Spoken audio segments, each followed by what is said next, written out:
Hello, welcome to YouTube and Facebook viewers. I've got both of my followers on those platforms on this live stream. We're going to cover how you can learn to play piano and improve your skills, whether you've never played before or if you have had some experience playing. Mostly, we're going to cover this from the perspective of how to improve your ear skills, how to play by ear, and how to improvise and be creative, because those are the kind of skills that are often missing from piano lessons. So, I'm going to tell you a little bit about me, and then I'm going to give you an overview of my piano course, Play and Sing in Harmony, that just launched last Friday. And I've already got some great comments about it. I got an email today from someone who bought the course the first day it came out because he recognized me from some of my YouTube videos. And he just wanted to tell me that the course is jam packed. He took a day to scan over the course to see if he'd like it and to see if he wanted to return it, because there's a 30-day no questions asked refund policy. So he took a day to scan it, and then he decided he had to email me to tell me that the course was jam packed. It's great. He loves it. He can't wait to get back into it and go through it slowly so he can absorb all the content. So I was very thrilled to hear that. And he's a piano hobbyist, he told me in his email, an adult who lives in Marietta, Georgia. Uh, One of the other reviews from someone who used an advanced version of the course over the past month is from a piano teacher who said that this course has given her a reason to practice every day. And I think that's high praise indeed.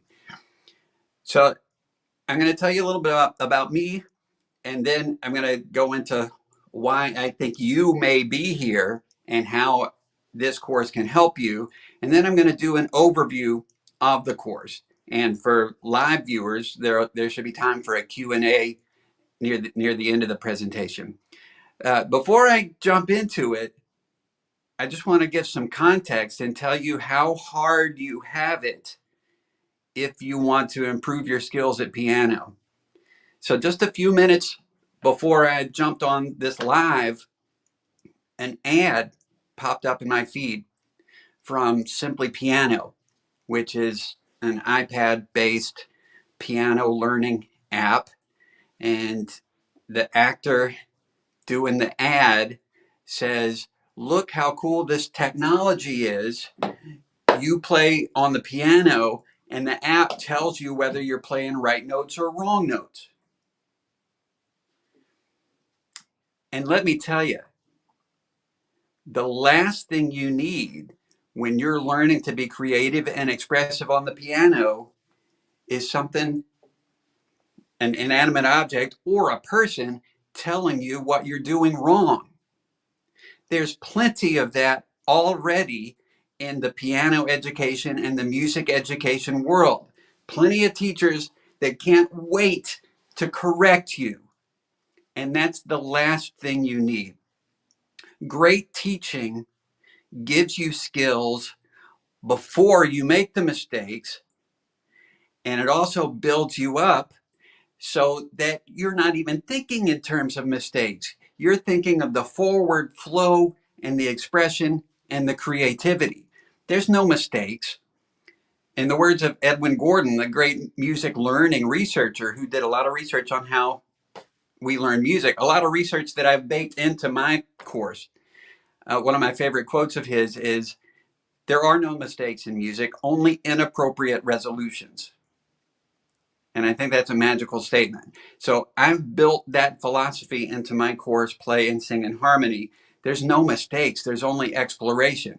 Now, I'll give you ideas and tools so that you can create the coolest sounds that you can hear in your head and bring them to life on the piano. But that's not in terms of you avoiding mistakes. When you're exploring, you're going to play all kinds of stuff, some stuff that you'll like more than other stuff. But they're not mistakes, they're explorations. And depending on where you go with them, they can be very beautiful, very interesting, very complex as you are. And that's what music education needs more of. So, to begin, let me tell you a little about me. So I grew up in Mississippi, born in 1973, and I'm the fourth of four children. And I started learning music before I ever went to my first lesson. My older siblings took piano lessons. My mom would sit me in her lap and play piano and sing songs out of our Disney songbook, and we had a bunch of songbooks. Uh, we would sing in church 3 times a week, and it just can't be overstated how important those formative musical experiences were. I didn't start formal piano lessons until I was 9, but my music learning had already started big time by then. I'm going to get more into it later, why that's so important and why I've included some of that in my course, Play and Sing in Harmony. So I started my piano lessons at 9. I had a wonderful teacher. I was lucky to have her in Mississippi. She taught me about playing with great tone. And then I went on to major in piano performance as an undergraduate at the University of Southern Mississippi. And my teacher there, Lois Leventhal, was a phenomenal performer. And the power, I really learned how to play powerfully from her and also polished my performances. From there, I went on to get a master's degree in piano performance at the Eastman School of Music, which is one of the best music schools in the world, or one of the most renowned music schools in the world. So I was becoming a pretty polished performer at that point,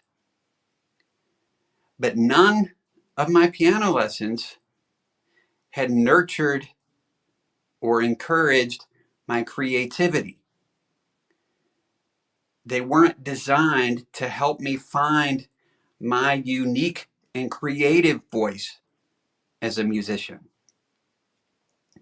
And that's something that I really wanted. From the time, from some of my earliest musical memories are of pop music and rock music. Billy Joel, REO Speedwagon, Styx, Stevie Wonder, Elton John. I really loved those artists, and I loved listening to the records of my older siblings. And that's what I wanted to do. So I think sometimes we put kids in piano lessons, and the idea is if they learn enough of this stuff, maybe something will click, and then you'll become more musical and more creative. But that's not how it works. Modern piano lessons are kind of a grind. Especially as I got into grad school, I was spending, you know, many, many hours a day practicing standard rep, Beethoven sonatas, Chopin ballades, Bach preludes and fugues, that kind of stuff. And, at that level, I would spend months, even a year sometimes, like perfecting my pieces for a degree recital. And looking back on that, it was somewhat of limited use. I wish if I could do it again, I would want some of that time to be spent on how to be creative. What are some cool chord voicings? How can I explore harmony and melody and bass lines to put music together for myself? That doesn't have to be completely opposed to learning Beethoven. You can learn Beethoven and the classic standard rep at the same time as you learn those creative skills. And frankly, the standard rep would benefit from that because Beethoven and Chopin, Mozart, all those classical composers were incredible improvisers. They were creative musicians. So it pains me to see that their music is often taught with no creativity or imagination. So I've been very frustrated and disappointed that modern piano lessons often don't include a mechanism to teach students how to be creative and to nurture that and to encourage creativity with technical skill. Which brings us to why we're here today. So I titled this stream, Learning to Overcome difficulties at playing the piano. And that means falling in love with sound, falling in love with what it feels like to create your own sounds on the instrument. It's not about correcting mistakes. It's about being free and open to the possibilities of what you hear and how to create them on your instrument.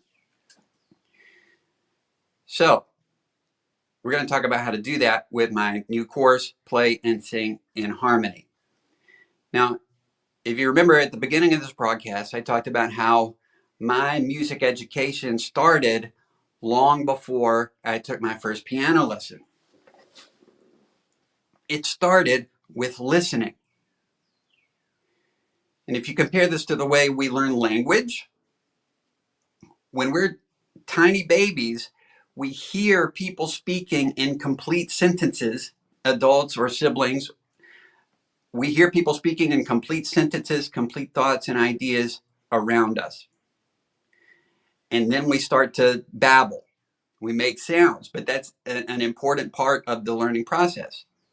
And after several years of listening to complete sentences and thoughts of people speaking around us, and several years of babbling, we learn to put that all together so that we can express our own complete thoughts. This process is important and it's applicable to piano lessons too. You know, almost everyone learns to speak language. So why is it that so few people who enter piano lessons leave them knowing how to express themselves on an instrument creatively? Well, it's because there's not enough emphasis on that early stage of the learning process, listening and babbling, exploring sounds. So this approach is called whole parts whole. There's 3 parts to it: whole parts whole. So in the beginning, the first whole, that's W-H-O-L-E, this is like when you're a kid learning language. You hear complete sentences and ideas being spoken around you. You know, when you're a little baby, adults aren't talking to you about participles and verb conjugation and spelling and that kind of stuff. And yet, when we send people to their first piano lessons, music teachers be trying to teach them about notes on the staff and music theory and stuff like that that students aren't prepared to hear. If you really want to learn music, you need to listen and experience the whole. So now I'm going to get into my course, Play and Sing in Harmony, and show you how I use whole parts whole in this course. And excuse me, I got to blow my nose. I'm going to be right back. Don't go anywhere. If you've got any questions, put them in the chat. And it may be a few minutes before I can get to them, but I do plan to get to them. So I'm going to open up my course, Play and Sing in Harmony. This just launched a couple days ago, and I've already gotten some great feedback. Somebody who bought it on the first day emailed me today to affirm for me how jam-packed the course is. He scanned through it to see if he would want a refund because there's a 30-day money-back guarantee. So if anybody doesn't like it, they can get their money back. And he loved it. He said, I love it. It's great. It's jam-packed. He can't wait to get back into it and go through the material slowly so he can absorb it. And I was very pleased to hear that. So what happens when you purchase the course? You get an email with the password. The course is hosted on my website and it's password protected. And as soon as you purchase the course, you get an email with your password and login info. So here we are in lesson 1, which is called Listen and Sing. Let's see, how can I hold that there? Yeah, so you got a video lesson at the top of the page there. And as you scroll down, you get 6 songs. So these songs are a template for the learning you're going to experience through the whole course. Now, in these recorded tracks that you can download, you'll hear me singing the 6 songs, and then you'll learn to sing them yourself. And it doesn't matter whether you feel like you're a great singer or not. That absolutely doesn't matter at all. What matters is that you get in there and make some sounds with your voice. There should be no judgment in this. As a matter of fact, judgment will impede your piano learning process over the course of the course. So in these 6 songs, there's 3 in major tonality, 3 in minor tonality, and that's what the course is really about, exploring major and minor.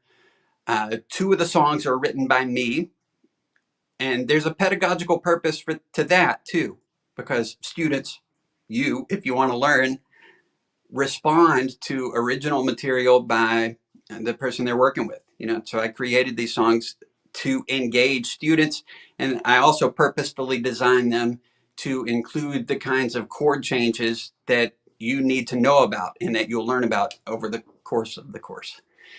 So there's 6 songs, 2 were written by me. The other 4 are folk songs that you may or may not already be familiar with. And I've designed the course to have a variety in the songs. So they range from simple to complex in terms of like the length of the song. So if you've never played before, you're going to find plenty of material that is accessible to you. It's very important to me that anyone can use this course and learn from it. And at the same time, a couple of the songs are longer and include more complex chord changes. So if you do have experience playing, you're going to find some material that will stretch your understanding as well. There's a piano teacher who has already used the course, and she said to me that this course has given her a reason to practice every day. So I'm so thrilled to hear that the course is being useful for hobbyists, for people who are interested, even who weren't already playing, and it's useful for people who are professional musicians to learn to hear and perform music in a new way than the way you were trained originally. So these 6 songs that you will hear and sing in lesson 1, that's the whole. You'll hear the whole songs, you'll sing the whole songs, and you'll start to get familiar with them. You're going to carry that understanding into the next lesson, which is the parts. So we're talking about whole, parts, whole. Whole is singing the whole song. Parts is where you're going to examine what makes music work. How are these songs put together that make them meaningful and fun or interesting or beautiful? That's the parts, whole parts. And let's take a look through these parts lessons. So lesson 1 is listen and sing. Lesson 2, 3, and 4 are about the parts of music, understanding how music is put together and understanding how to listen to music. So I'm going to go on to lesson 2 and show you what it looks like. Actually, let's listen to one of these songs in lesson 1. So let's listen to Mysterio, which is one of the original songs by me. And then we'll sort of go through the whole learning process through this song. But keep in mind, there's 6 songs total.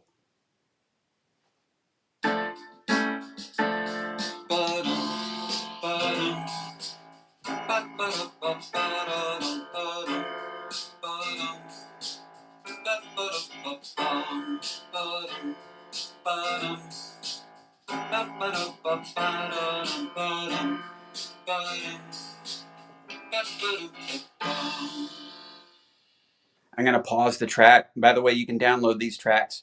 If you have any comments or questions while I'm demonstrating, feel free to put them in the chat, and we'll have time to get to all of them sooner or later.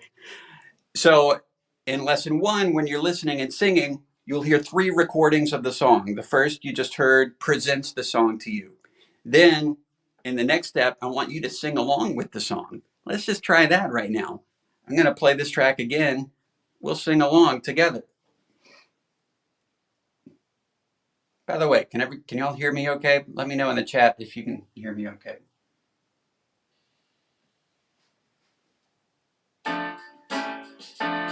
Ba-dum, ba-dum, ba-ba-do-do-do-dum, ba-dum, ba-dum, ba-ba-do-bo-bum, ba-dum, ba-dum, ba-ba-do-do-dee-da-dum, ba-dum, ba-dum, ba-ba-do-bo-bum. And then in the third recording of the song that finishes up this track, which you can download, you'll just hear piano and percussion on the recording with no vocal. That's so you can sing the vocal yourself. Let's try it. You sing. I won't sing. I just want to listen to you. Although I guess I can't really hear you. But go ahead and sing.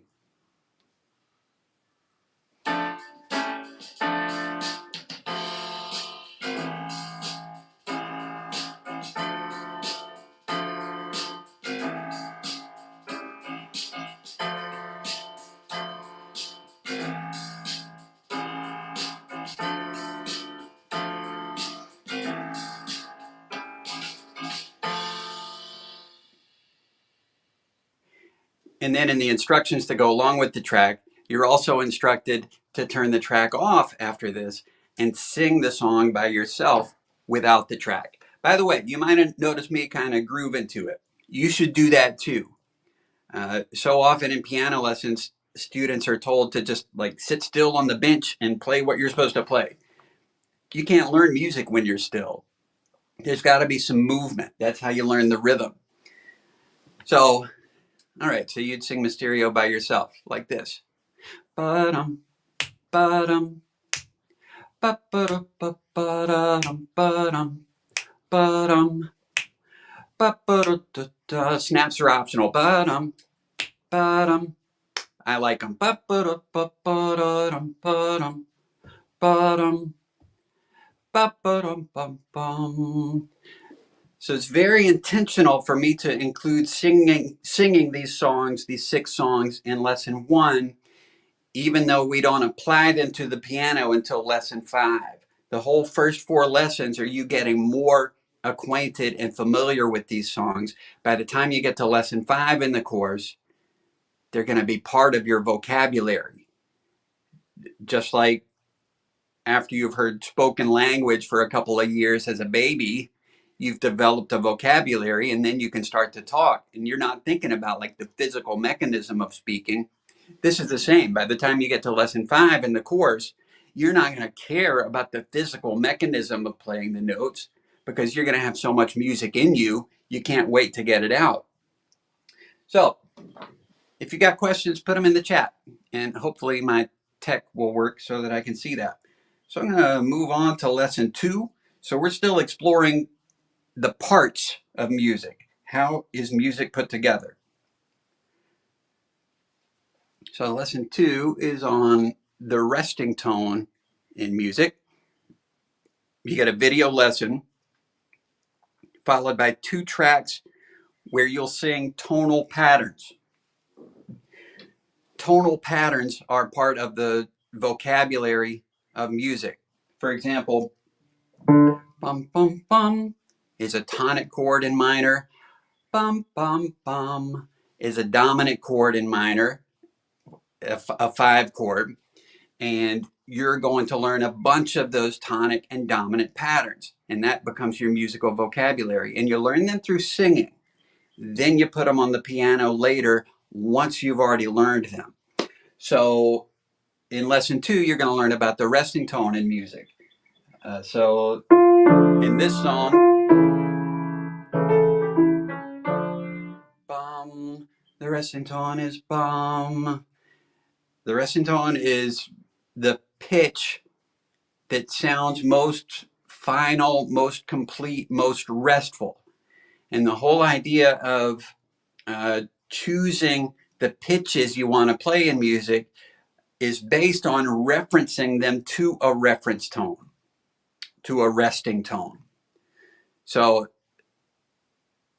being able to identify the resting tone and to sing it is really the foundation for developing your harmonic vocabulary. So that's lesson 1. And by the way, I'm using some kind of technical terms here. You don't have to know any of these technical terms when you go into the course yourself.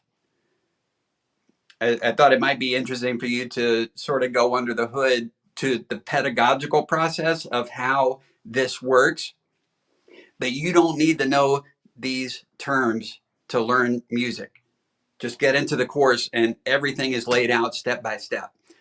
So I'm going to move on to lesson 3. There's 8 lessons total. Lessons 1 through 4 are the whole and the parts. Lessons 5 through 8, we return to the whole. More on that later. But in lesson 3, tonal context, you get a lesson video and more tonal pattern vocal exercises. So in these exercises, you'll learn about tonic, dominant, and subdominant chords. Actually, you know what? You won't learn about them. You will learn them. Music education has too much talking about music, not enough actual learning and doing music. So when you do these exercises, you're actually going to learn tonic, dominant, and subdominant patterns in music that you can later use to be expressive. So in lesson 3, tonal context, you're going to learn about how major sounds different from, that was minor. I said major, I played minor. I hope you caught that. But if you didn't catch it, use my course and then you'll learn how to catch stuff like that. So in lesson 3 on tonal context, you'll learn how major tonality sounds different from minor.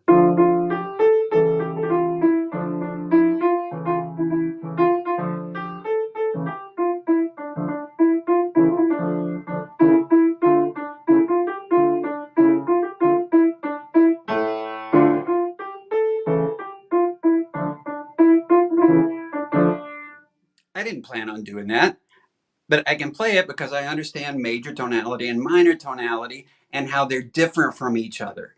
Students learn major by understanding how it's not minor. Students learn minor by understanding how it's not major. A lot of piano lessons try to teach this stuff in kind of a technical way, like one key at a time. This is a D minor chord. This is a A7 chord. And by this time, students already don't know what's going on. The particular chord isn't so important. The function is important. And you want to know that the sounds can transfer to other keys too.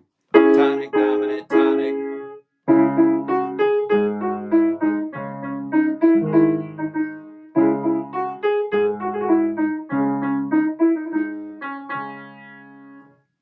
So that's the same tune that I just played, Ode to Joy in minor, only I played it in C sharp minor instead of D minor.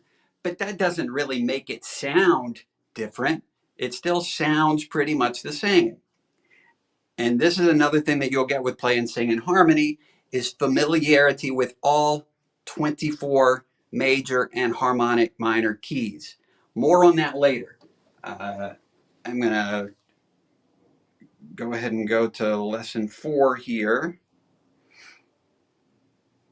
If you got questions, put them in the chat. And if my tech is working properly, I should be able to see them and answer them.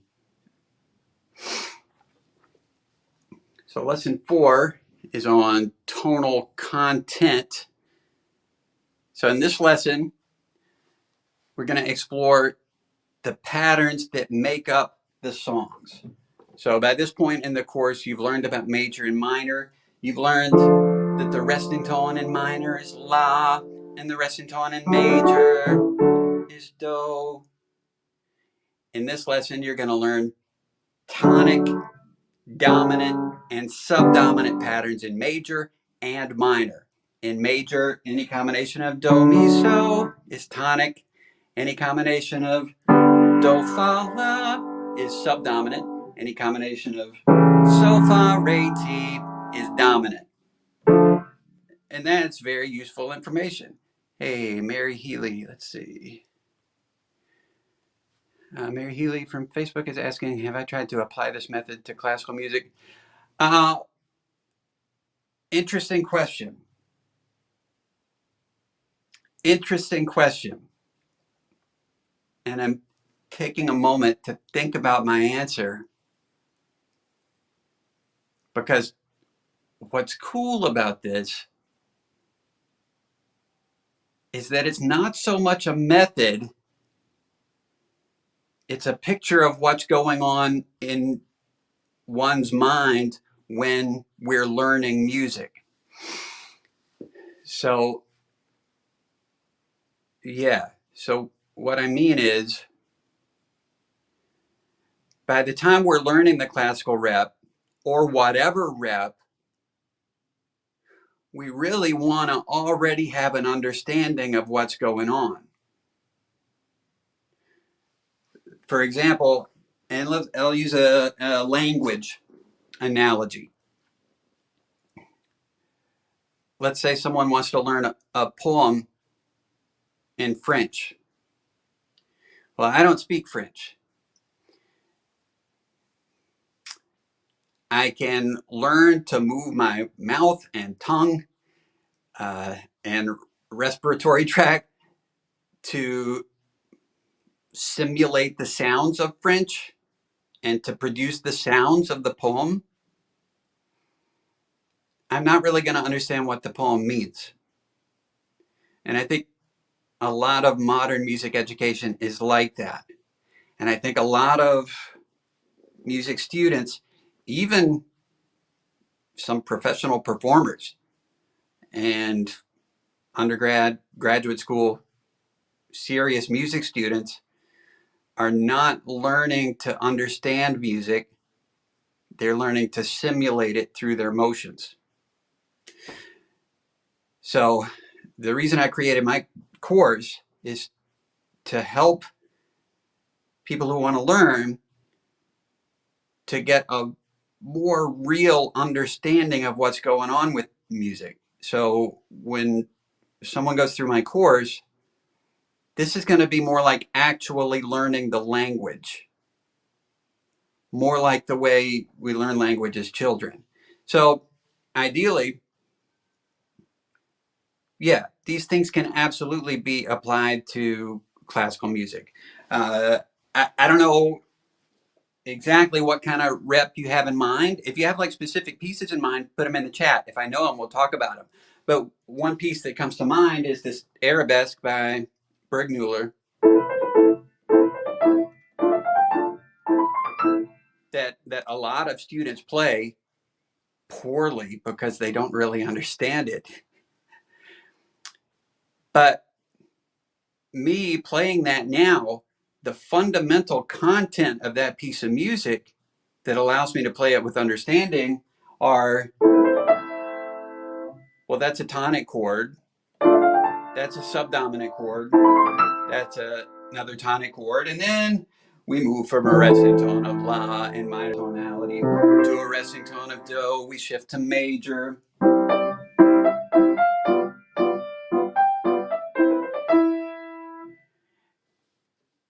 And those are things people need to know. And then I can take that information and change it. So I can stay with those chord changes.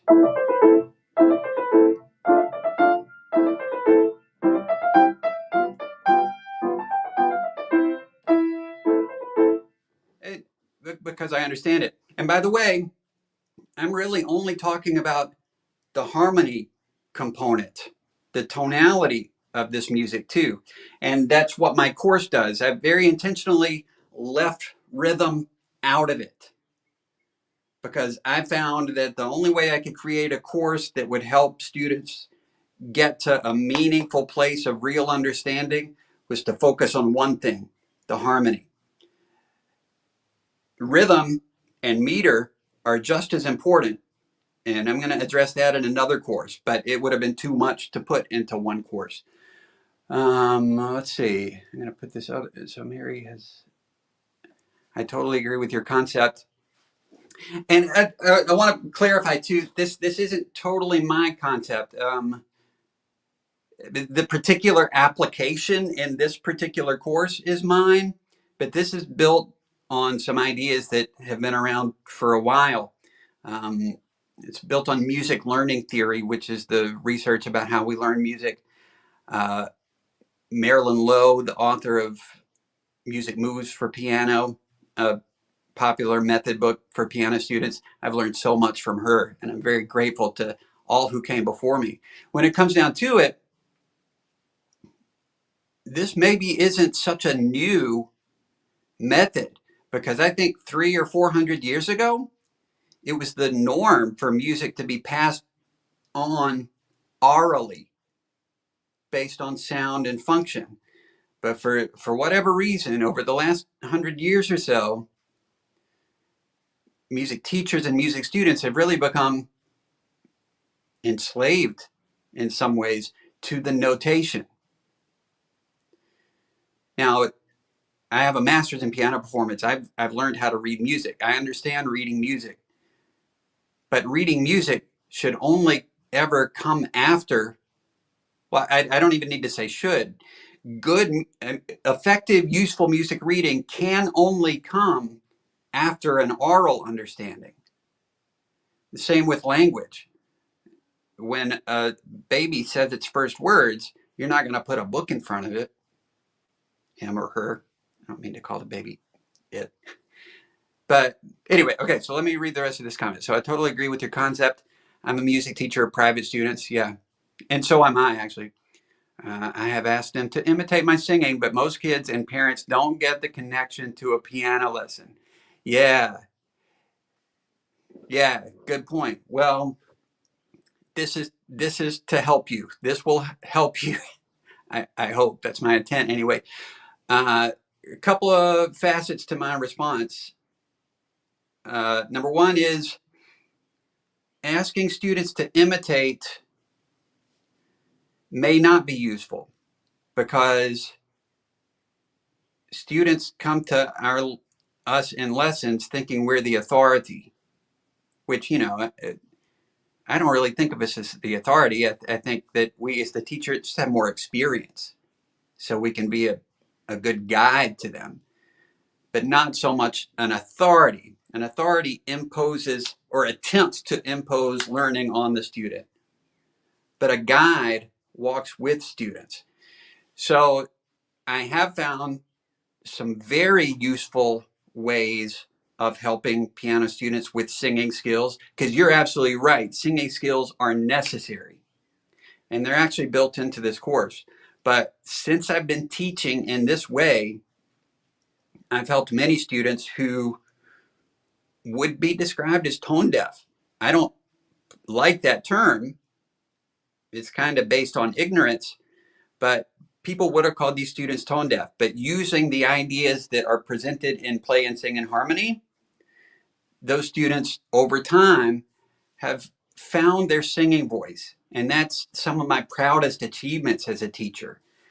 The students who have learned to sing, if I feel like if I hadn't helped them do that, no one ever would have. And that would have been a significant impediment to their music learning for their entire life. So yeah, Play and Sing in Harmony will help students sing. And I absolutely agree with you that parents sometimes don't understand the importance of it.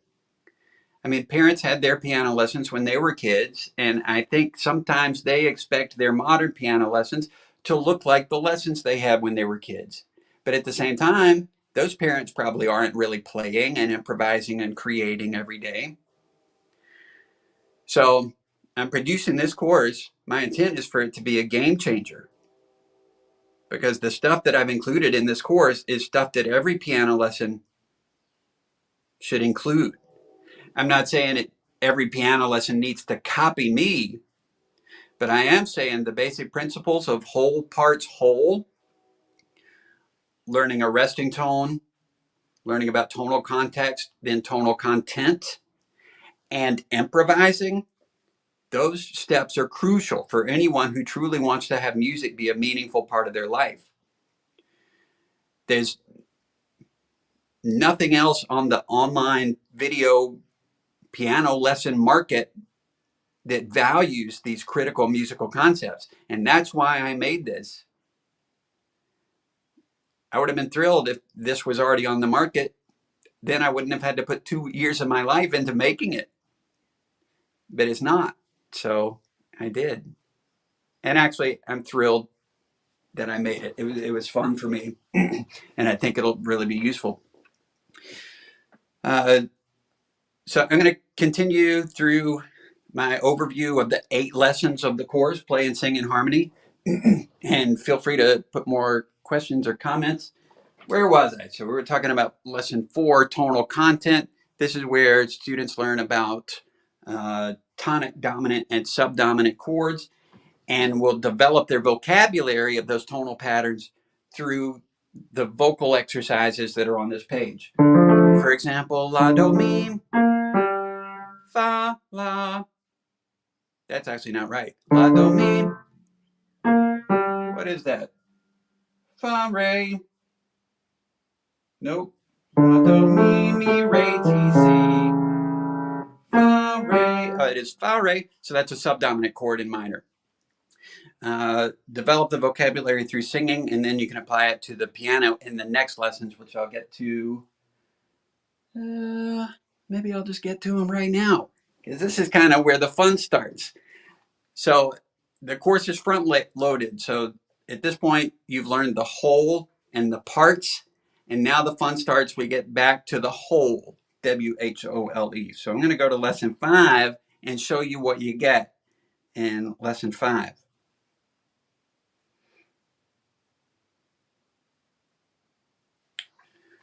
Okay, so lesson 5, basslines. You get the video lesson at the top of the page of me demonstrating some ideas about basslines.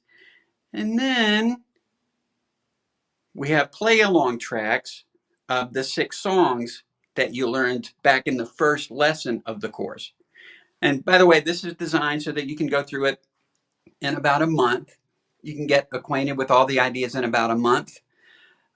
However, there's a wealth of material and play-along tracks that I'll show you later that will keep anyone busy for at least 6 months. I can't imagine anybody working through it meaningfully in less than 6 months.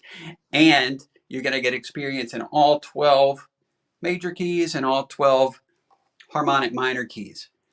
And it's not going to seem super difficult. It's not going to seem impossible to achieve. So, I know professional musicians who complain about playing in 5 sharps or 6 sharps, C sharp minor, and they freak out. So the way I've made this course, you're not going to be intimidated by keys playing in certain keys that are traditionally considered difficult. Because I turned this on its head. You're not learning about how difficult certain keys are. You're going to be learning in this course about how sophisticated your listening mechanism and your physical mechanism is. In the same way that almost everyone learns to speak language, even though speaking language effectively requires a vocabulary of thousands of words. So we're going to use a similar process to learn a vocabulary in music. So if you want to play something in B major or A flat minor, it's not going to be any problem to you. So here's why. So in this lesson on basslines, we're going to use the 6 songs that you learned back in lesson 1. And these play-along tracks include me playing the melody and the chords, but not playing a bass line. So there's going to be a hole there in the sound for you to fill. And for most of the songs, there's 4 choruses through the song. So that'll give you a chance to play a bass line, and then to open up and improvise. And in the video lesson, I'll give you tips on how to do that. Now, when it comes to improvisation, I can't tell you exactly what to play because that would defeat the purpose. That would be counterproductive. But I can give you ideas about things that will sound good and leave it to you to put those ideas together in your own way. So let's just listen to Mysterio. This is the song I played back earlier in the broadcast. And I'll play a bass line. I'm going to start simple. And for a brand new student who's maybe never played before, you might want to keep it simple. And that's totally fine. Simplicity is not a bad word in music. Simplicity can be beautiful. So let's just listen to Mysterio.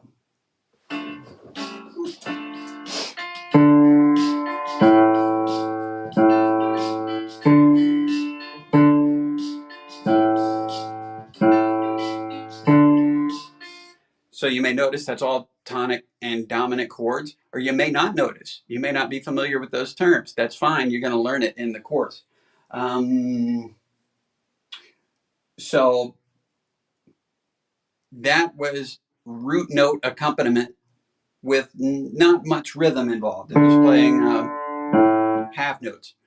So then you can experiment with rhythm. So I'm going to continue the recording and do the next verse and experiment with rhythm a little bit.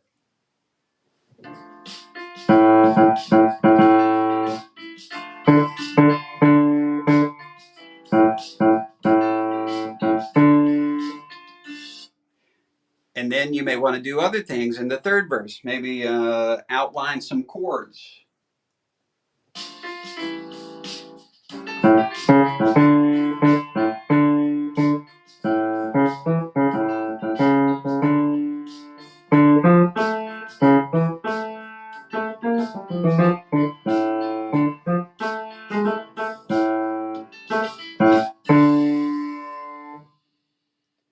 So you can do like one idea and stick with it through the whole play along track, or you can open up and try different ideas through the whole play along track. But now here comes some magic. So this track includes Mysterio in 4 different keys. That I just played it in D minor. I'm going to continue the track in a minute, and we're going to listen to some of these other keys. We've also got E flat minor, C sharp minor, and C minor. So some of those keys, like C sharp minor, E flat minor, are keys that a lot of musicians would consider difficult to play in. But you're not going to consider it difficult to play in because by this point in the course, you already know what sounds you want to make. If you know what sounds you want to make, creating them on the piano is going to be so much easier. So I'm going to run through Mysterio one more time in E flat minor, and I'll start with a simple bass line, and then I'll add some rhythms, and then I'll do some other things, which is exactly how I would want students to use this play along track, to figure out a simple accompaniment that works, and then to expand on that and develop your own voice. So let's see.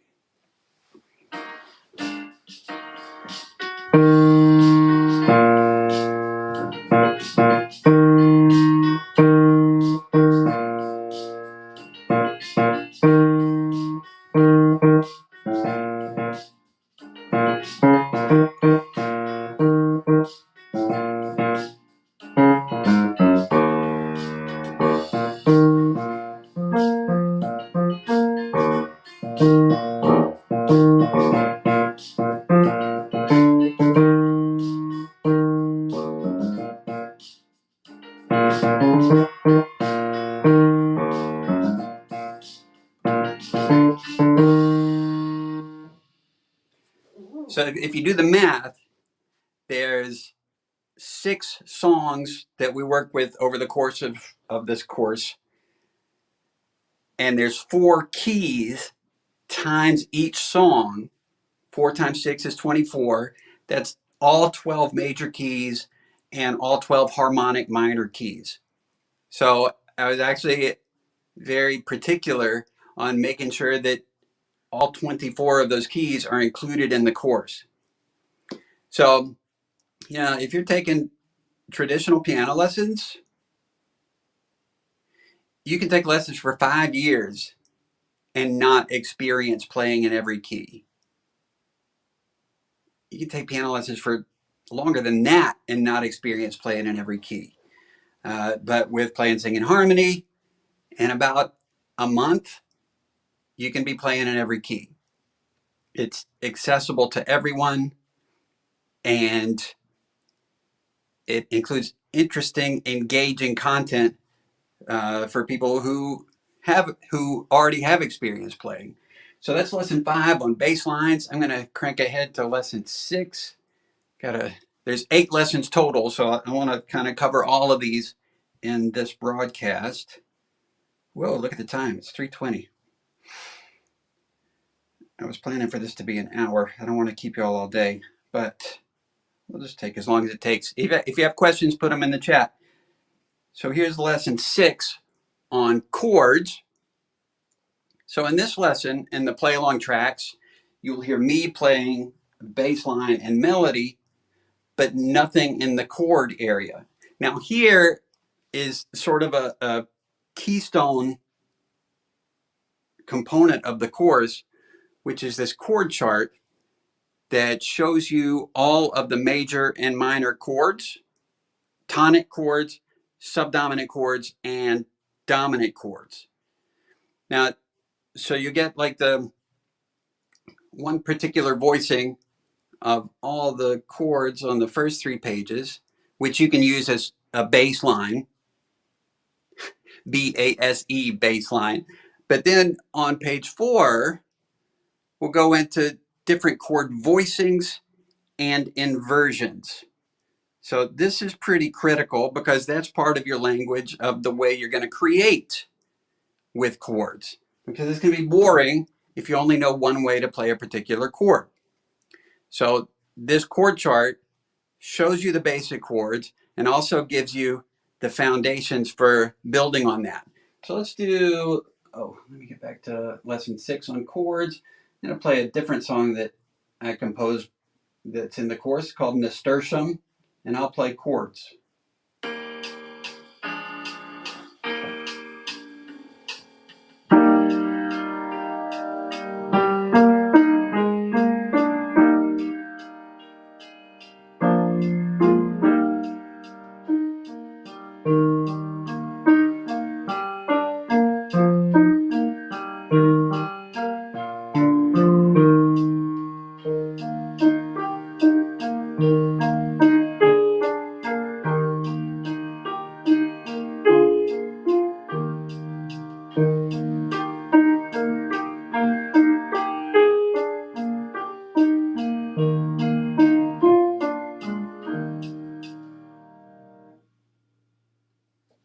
And that was an E flat major. And when you continue through this track, you'll also hear the same song, Nasturtium, in E major and F major and F sharp major. And you'll get to experience what the chords feel like in those different keys. Let's move on to lesson 7.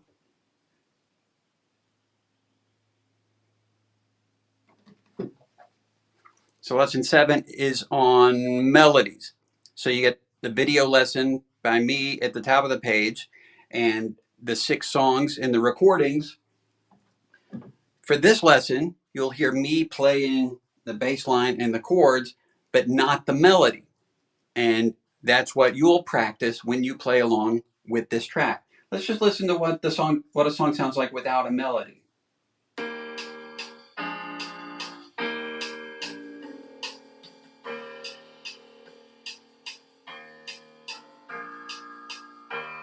So by this point, we're in lesson 7.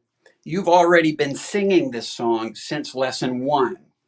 So you'll already have the sound of it rolling around in your head. So that does an unbelievable amount of good when it comes to helping you get sounds out on the piano. Now, by doing it this way, the piano becomes a tool for you to express yourself rather than an impediment and a barrier. So you'll listen to the track and you'll add the melody and you can improvise with it. I encourage you to improvise with it. It's kind of crucial for the intent of the course that you're not just playing the right notes. You're not just playing what I want you to play. You're finding your own voice. So I'm going to continue the track here. Oh.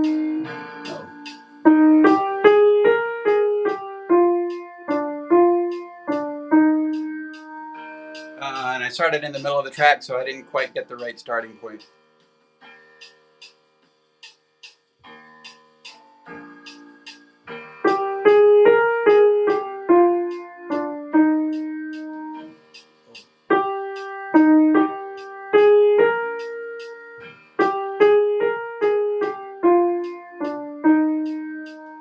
I got lost because I didn't know where I was in the song. So I'm going to continue, and this next recording is an E major.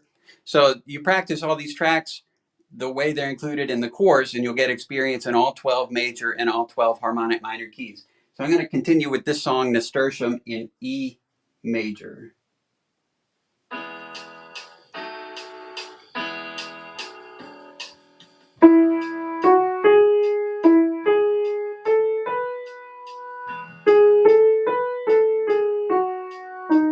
And then you can improvise.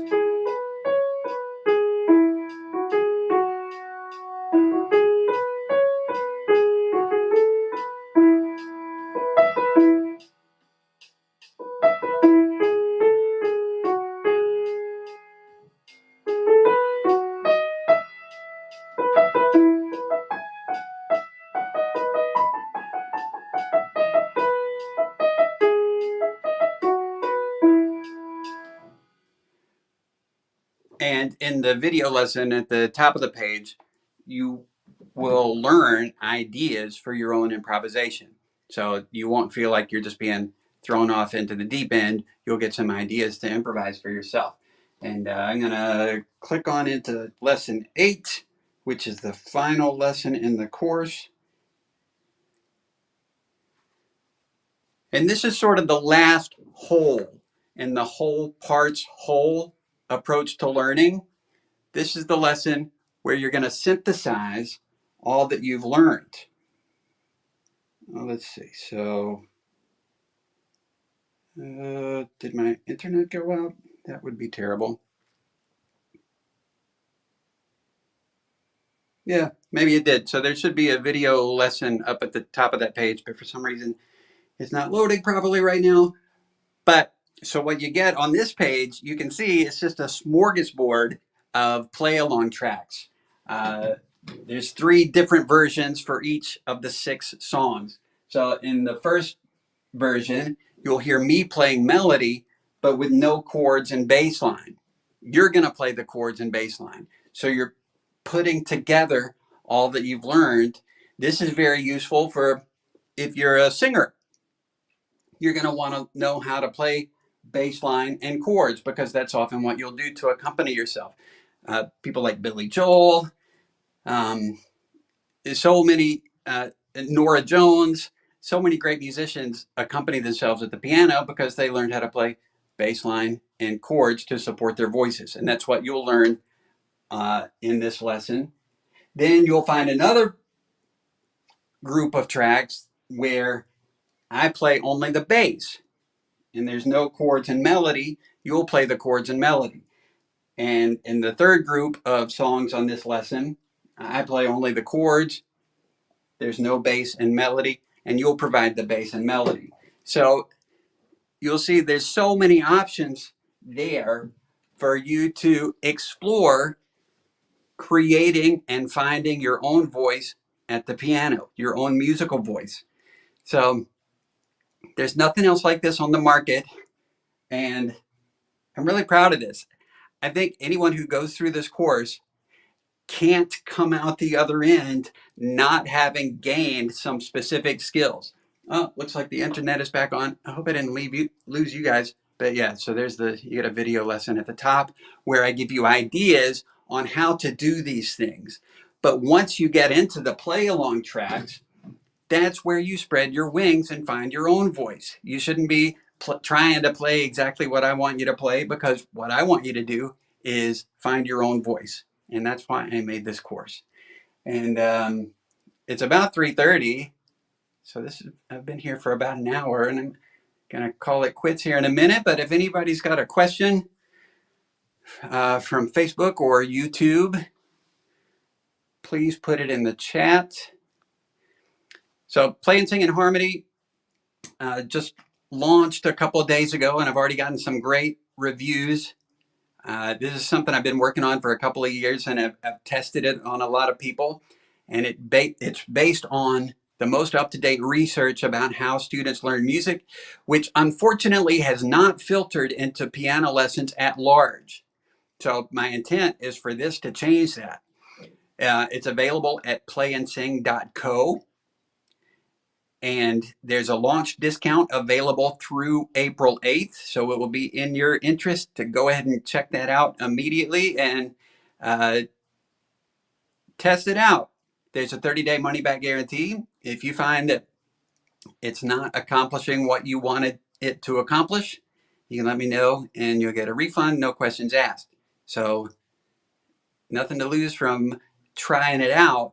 And I think if you go through the lessons, you're going to find that there's a wealth of content and you're going to enjoy finding your own musical voice. Any questions, comments, thoughts, concerns? All right. Well, this has been a pleasure. Thank you so much.